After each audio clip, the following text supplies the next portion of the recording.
It's another day, another video na naman tayo. So, for today's video, nag-request nito kung paano daw mag-print ng booklet type. So, ito, i-share ko sa inyo and ayan, di ko na i-edit to diretso, upload na. So, dapat yung first guys, dapat yung file nyo, para makapag-booklet type kayo, yung file nyo dapat is naka-PDF file po siya. So, kapag meron na kayong PDF file, so, ayan, Control P lang para ma-print na nga natin. Ay, wait lang. And, syempre, piliin nyo yung printer na gagamitin nyo. So, yung gagamitin ko is yung L3210. And, para maging booklet type ito, guys, pindutin nyo po itong booklet. Ayan, booklet siya. And, yung properties niya, so, kung ano yung size ng bond paper na gagamitin nyo. So, A4 yung ginagamit ko. And, standard vivid lang ako. So, ito na siya. So, unahin muna nating i-print yung, ayan, front side only. So, first is front side only muna tayo. So, kapag na-set up na and okay na siya, and kung nag-start kayo sa 1, so meron kasing ibang PDF file na meron mga cover. So, kung saan yung starting point or first page talaga ng insert ng mga book, so doon po kayo dapat mag-start. At dahil yung first start nito or yung starting ng book na to is yung insert talaga, wala namang cover dito nakasama sa PDF file. So, okay na yan siya. And, ayan, ipiprint na nga natin. Guys, ito after nating ma-print yung front page, so ito yung lalabas. So, i-flip lang natin siya. Ayan, ganyan. And, pag ganito siya. So, ganito siya lumabas. So, babalik natin siya sa printer ng nakaganon. So, ayan, nakaganyan siya. Wait lang. Hirap nang walang tagahawak ng cam. Ayusin ko lang. So, ayan, ganyan lang. And, dito naman, syempre, ayan, print natin. So, booklet type pa rin siya. Pero, dito, pindutin nyo na dito yung backside naman, guys. Ayan, backside. Pag okay na, print.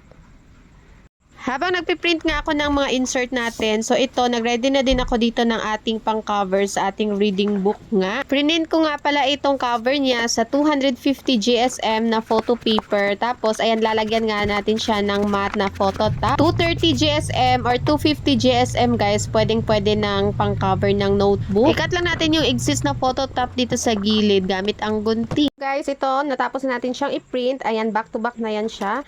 So, ganito siya pagkalabas. So, para ma-arrange nyo yan, guys. So, yung nauna, itong nauna, bali ito yung magiging first. So, ano tawag nito?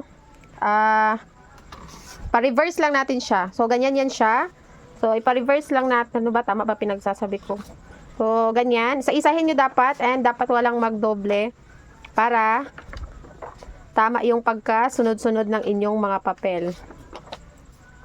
So, yung huling lumabas, yun yung una.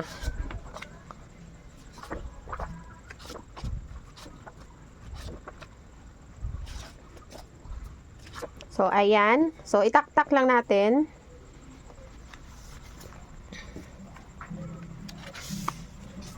So, guys, tak-tak lang siya. And, sunod-sunod na yan siya. Kung naka-staple, ganyan siya. So, kung naka-staple, ayan.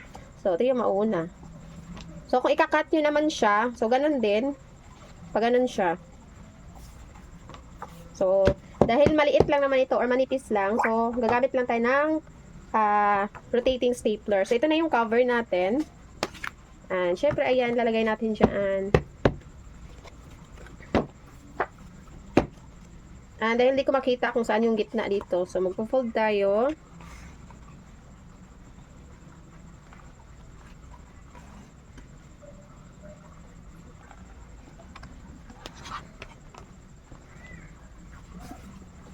Ayan. So, guys, yung ganitong stapler is kaya nito hanggang 30 sheet or 60 leaves. So, rotary ito. Ayan. So, hindi ka pwedeng gumamit ng regular na stapler sa notebook, guys. Kasi, hindi naman magkakasya yung regular stapler sa notebook. So, ganyan lang.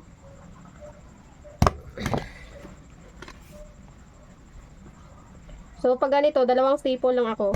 Kasi hindi na kasi ito aabot sa gitna. So, okay na to.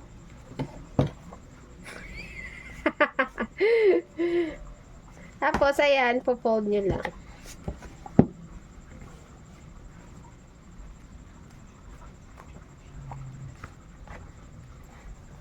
So, pwede nyo i-cut yung excess dito para magpantay. Pwede kayo mag-manual or mag-rim cutter.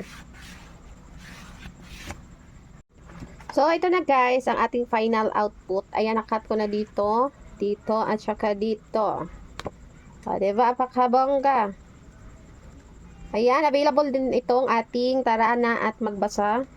So, manipis lang ito. So, staple na lang yung ginamit ko.